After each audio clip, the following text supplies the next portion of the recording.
Ô Tuti, perguntas. Ó, vamos lá, aproveitar que Claro. vocês estão falando aí do Tolkien.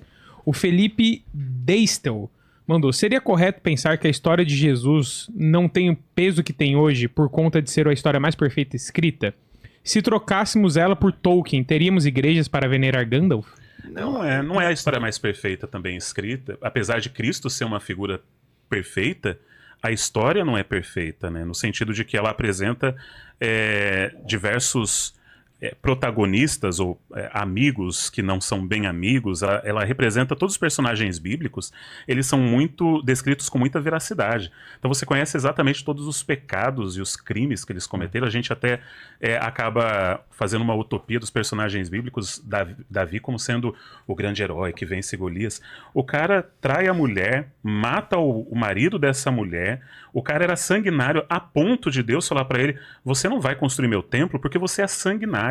Mas Seu filho vai construir. Mas vamos combinar, né? Davi era casca grossa. Ele era. Davi ele era com o aquele Power herói. Trades ali na minha lista dos heróis da hora. Ele era daquele herói que Vamos os caras que são muito limpinhos, mas errei Davi time aqui. Igual Abraão também. Ela resolvia a parada. Essa eu não Chega lá esperava o cara do Guilherme. grande. Nada, meu. Eu torço pro Power Trades, torço pro Davi, torço pro Carlos Magno, torço pros caras que resolvem a parada. Meu. Abraão fica sabendo que o sobrinho dele foi sequestrado, ele faz guerra contra 5 nações, vai lá e destrói todo mundo. Davi se arrepende de ter matado o cara e pegar a mulher dele. Tem toda a questão do arrependimento, mas essa noção de que as histórias bíblicas tudo são... é perfeitinho, não é porque a vida é Messi, a vida... a gente tá concordando aqui, todo mundo, acho que os três Você é fã do pegam... Messi? Sim. A vida é Messi. A vida Messi é bagunçada. A vida é bagunçada, a vida tem problema mesmo, é assim mesmo. A jornada não é limpinha, é perfeita. Agora, eu tenho uma história sobre isso, né, do Tolkien. Eu fui pra Oxford, e aí eu vou visitar um lugar. Os caras vão falar, pô, os caras estão metendo a... Fui pra Oxford, entendeu? Eu quero ver se vai ter relevância essa frase. Eu só queria falar, só soltou eu fui aí. pra Oxford. E aí eu voltei. E aí lá em Oxford Eu fui pra Oxford, pode continuar. tem um Próxima lugar pergunta. lindo, que é uma ilha dentro da faculdade. Então você chega lá, tem vários colleges na faculdade, e tem um college muito bonito chamado Magdalen College. O Magdalen College tem arquitetura medieval, coisa bem legal, assim. Ele é perto de um rio, e tem uma ilha de rio ali, uma ilha bem pequenininha. Chama Edson's Walk. Tem uma caminhada lá. O Tolkien era muito católico. Inclusive o Tolkien ia na igreja de São Luís Gonzaga, ali em Oxford. Dá pra ver até o trajeto que ele fazia. Passa por uma árvore linda. Tem uma abertura numa ponte. Ele ia com os amigos num pub ali chamado... O caminho sai da faculdade, passa por uma árvore maravilhosa. Tem o pub que chamava The Eagle and the Child, que ele frequentava. E se continuar na rua ali, vai chegar na igreja de Luís Gonzaga, maravilhosa. Podem pesquisar lá, Igreja Luís Gonzaga, Oxford. E esse Edson's Walk é um lugar muito legal. Você tem que pagar, infelizmente, pagar lá para entrar no negócio, porque você tem que pagar para uma taxa de gestão ali da faculdade e tal. Mas você tá transportado meio que pro condado. Tá.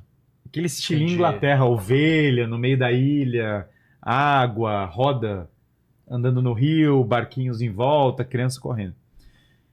C.S. Lewis, na época, era professor do Magdalen College. E ele era ateu. Sim. E aí, imagina agora, C.S. Lewis é do norte da Irlanda, que tem uma rivalidade com os católicos tremenda, professor de literatura moderna. O Tolkien é professor do medieval e católico. Então, primeiro em contato deles, um queria bater no outro. Sim. Depois eles ficam muito amigos, eles ficam andando nessa ilha, andando em círculo, né? E o Tolkien faz um argumento que entra nessa linha do que você perguntou exatamente, andando exatamente nesse lugar, nesse Edson's Walk. E é ali que eu fui entendendo. O C.S. Lewis fala pra ele, cara, não tem como acreditar no cristianismo, porque o cristianismo é uma história, como tem outras histórias. Só mais uma história. É só mais uma história. E aí o Tolkien fala pra ele, bom, primeiro tem um primeiro erro no seu raciocínio, Lewis, né?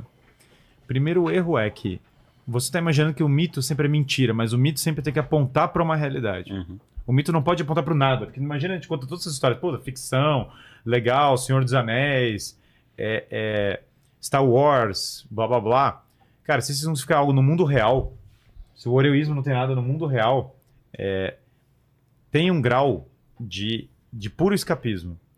E até o Tolkien tem uma palavra curiosa sobre escapismo. Ele fala, esse escapismo é quase como a fuga do materialismo, como o prisioneiro que consegue enxergar fora da prisão dele, consegue pensar fora da prisão.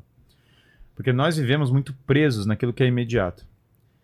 O Lewis começa a olhar isso e o Tolkien fala, por que seria um absurdo que essa história tem que ter uma origem, não pode ter uma história do mundo? O mundo tem uma história, não é só a ficção. Eu crio histórias, então eu sei que elas têm um propósito. Tá. A história desse mundo, no entanto, ela tem uma origem, ela tem que ter. Essa história, no entanto, foi feita por um autor que escreve a realidade. Ele não é um autor que está escrevendo outra coisa senão ela.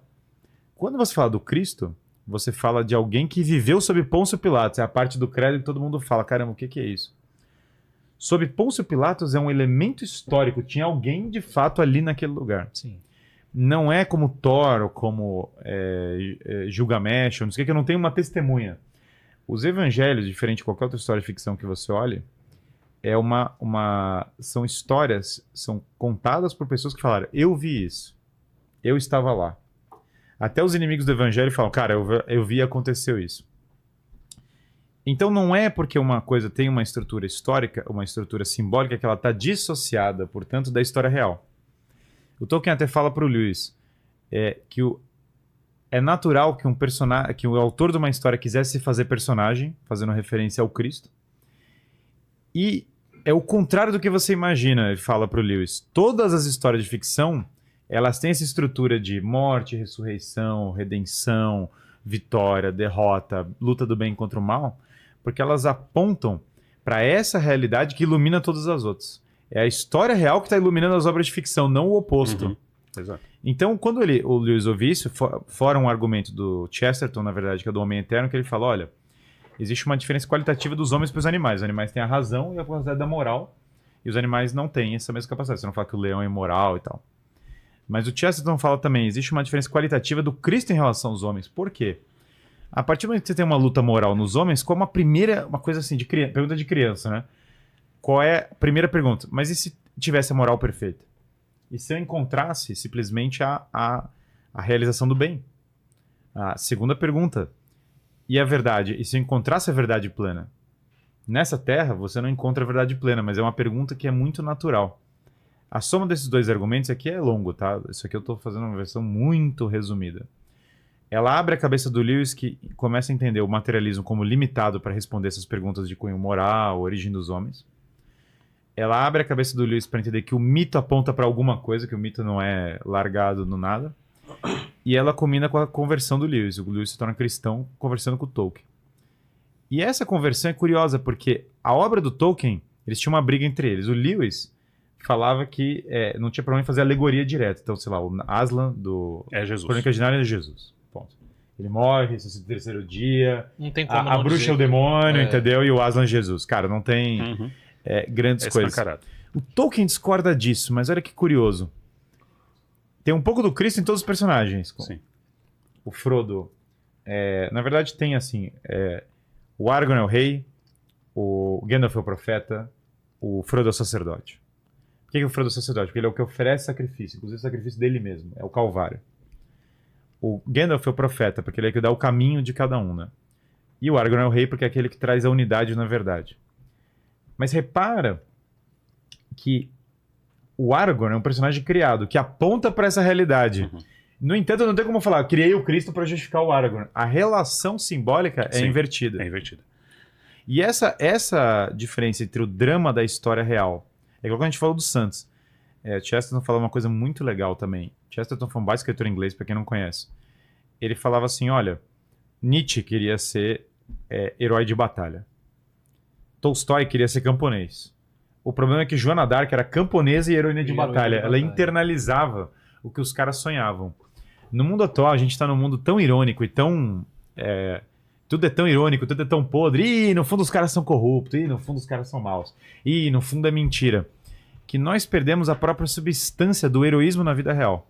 Então, em resumo, por que eu contei toda essa história? Não sei se eu entrei num monólogo aqui um pouco longo, mas meu ponto era, quando você colocou Tolkien versus Jesus Cristo, o problema é que a história real, né, que tá nessa história, por isso que eu falei do Noel de Oxford, acho que não foi totalmente gratuito. Não. Deu Tinha pra um propósito. Cara, a volta que o cara A deu volta só ao pra mundo, tirar só pra onda que justificar. deu uma volta e passeou em Oxford. Agora tá tentando Tinha propósito. justificar. Mas em resumo da história, A relação é a relação entre o próprio mito e a realidade.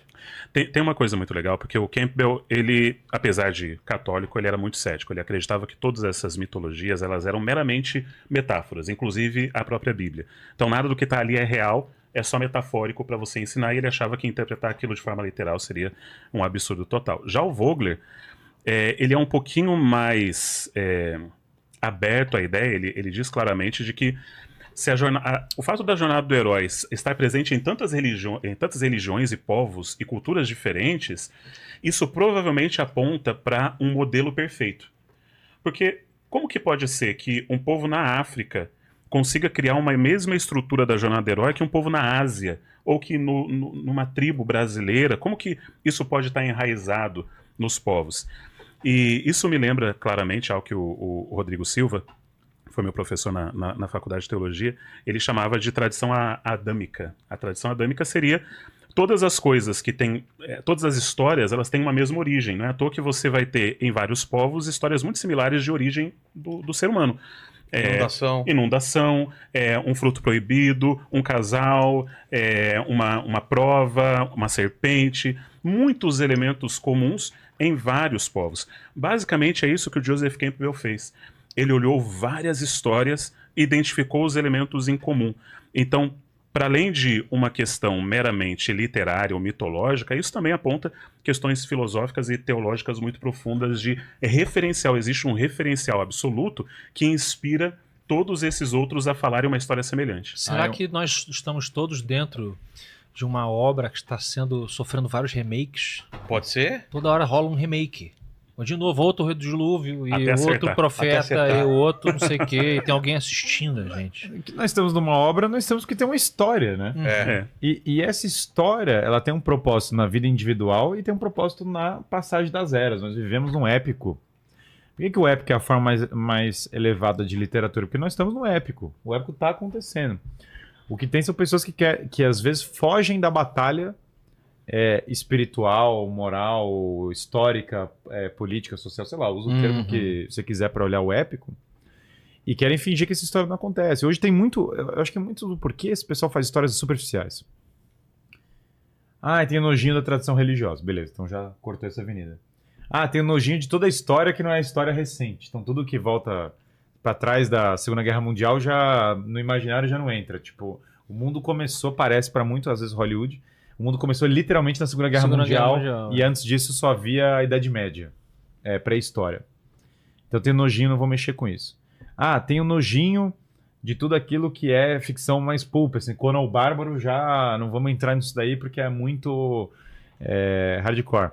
Tem o nojinho da Bíblia, porque o rei Davi chega lá e o rei Davi faz umas coisas que não são. Eu dei uma entrevista sobre um negócio sobre o rei Davi uma hora dessa, e a mulher estava muito chocada quando eu estava dando a entrevista, né? Era um documentário. O documentário era de cunho religioso. Só que ela ficou muito chocada quando eu falei, não, eu realmente acredito que o rei Davi é um santo, né? Daí ela olhou pra minha cara e falou, o que tá acontecendo aqui? É o conceito de santo que as pessoas não entendem também. Né? Ela olhando pra minha cara e falou, mas ele fez umas coisas muito loucas. Eu falei, sim, a humanidade fez muitas coisas muito loucas, mas ele meio que salvou a galera, entendeu? E ele se arrependeu. Então, o ponto aqui é que nesses nojinhos que foram criando, tem nojinho do Shakespeare, ainda nem nojinho, acho que é dificuldade de ler mesmo, tá? Tem umas preguiças de ler Shakespeare. Agora vou ter que ler Shakespeare pra criar ficção. Que trabalho. Que trabalho. Então, eu acho que aqui tem um elemento de que o homem moderno foi fechando avenidas de fontes para criar as obras. Aí a experiência do cara também é complicada, porque antigamente o cara pelo menos passava lá a vida na fazenda do Prato Marrom. Imagina Califórnia, Los Angeles, classe média, vamos falar quem tá criando o filme. Los Angeles, classe média alta, carro que dirige a si mesmo, Tesla, entendeu? Chegando de Tesla para Warner Studios. Cara, você não tem nem a vivência vida real, pancadaria, nem a vivência histórica e intelectual. Isso fecha o imaginário do cara que faz o filme, entendeu? Sem dúvida. Por isso que os melhores filmes hoje estão sendo produzidos fora da Califórnia. Mesmo produtores de Hollywood não estão mais fazendo nem na Califórnia mais, estão procurando outros lugares até por questão de isenção de preço, imposto. Né? Imposto. Mas também filmes que são produzidos na Ásia, na Europa, são em termos de qualidade, a gente tem que diferenciar entre popularidade e qualidade. Em termos de qualidade de roteiro, os filmes europeus e asiáticos dão um banho gigantesco nos filmes de Hollywood. Em termos de popularidade, é claro, é o que passa no cinema, vamos assistir Hollywood, por isso que eles dão bilhões aí em bilheteria.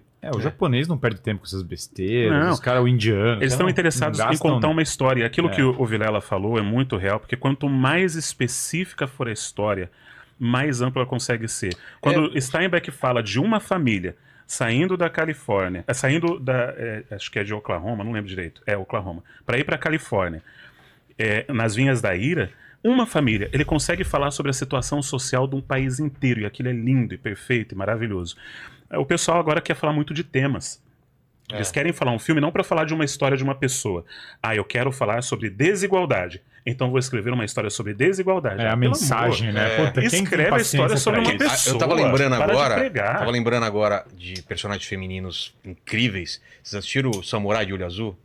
Tô assistindo. Cara, que Cara, história incrível. Acabei de dar um spoiler agora. Mas... Porque o Samurai. cara, no primeiro episódio, você já viu que o Samurai é uma mulher. Não, na né? primeira cena eu já consegui identificar. Sério? Não, já, o Dubladora. corpo dá pra ver, pô. Não, Mas e você a assistiu voz? tudo? Sim, A não, tudo ainda voz, não. a Cara, voz é de incrível, mulher, pô. Não velho, tem como incrível. ser. Que personagem É muito bom. É bacana, bem bacana. Não, a bem personagem é incrível, incrível. A história é incrível. Não assistam com crianças.